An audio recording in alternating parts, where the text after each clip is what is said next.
이와 관련해 강원도의 열악한 의료 실태와 대안을 살펴보는 기획보도입니다. 지금 강원도는 열악한 의료 접근성만큼이나 심각한 게 의사 부족 문제인데요. 특히 흉부외과와 소아과, 응급의학과와 같은 필수 의료 과목 의사들이 점점 더 귀해지고 있습니다. 그 이유가 뭔지 이송미 기자가 들어봤습니다.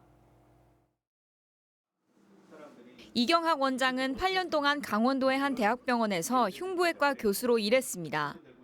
당시 그를 도와줄 전공의가 없어 수술 후에도 24시간 환자를 돌보는 게 다반사였습니다. 그런 역할을 해줄 사람이 없기 때문에 제가 그냥 지키고 있을 수밖에 없는 거죠. 그래서 수술 끝나고 나오면 그날은 그냥 뭐 의뢰 당직처럼 병원을 지키고 앉아서 하룻밤 같이 환자하고 밤새고.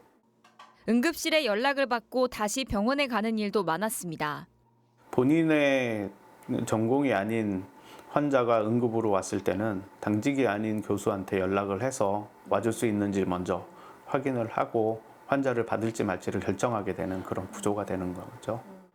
이 원장은 결국 지난 2021년 대학병원을 떠나 개원을 하게 됐습니다. 의사들이 대형 병원을 떠나고 강원도를 떠나는 것은 비단 흉부외과만의 일은 아닙니다. 최근 강원대병원 소아청소년과 전문의 4명이 사직 의사를 밝혔습니다.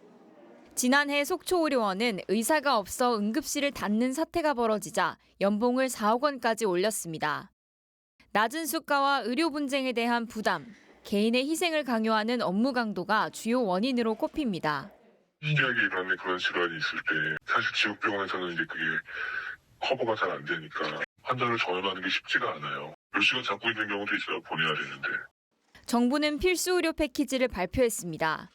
10조 원을 투자해 필수 의료 과목 수가를 올리겠다고 했습니다. 지역에서 10년 동안 근무하는 조건으로 장학금을 주는 계약형 지역 필수 의사제도 도입하기로 했습니다. 하지만 수가 재원은 어떻게 마련할 건지, 또 지역에서 양성한 의사들이 남을지도 과제입니다. 그런데 과거에 우리가 해봤지 않습니까? 보건장학제도, 군의대학장학생제도, 정책 자금은 한시적이고 그 친구들이 나와서 적절한 보상을 받을 수 있게끔 해줘야 되지 않습니까? 강원도는 지금 필수 의료를 담당할 의사들이 점점 줄어들고 환자들이 지역 병원을 떠나 서울로 가는 악순환에 빠지면서 의료 서비스의 위기를 맞고 있습니다. MBC 뉴스 이송미입니다.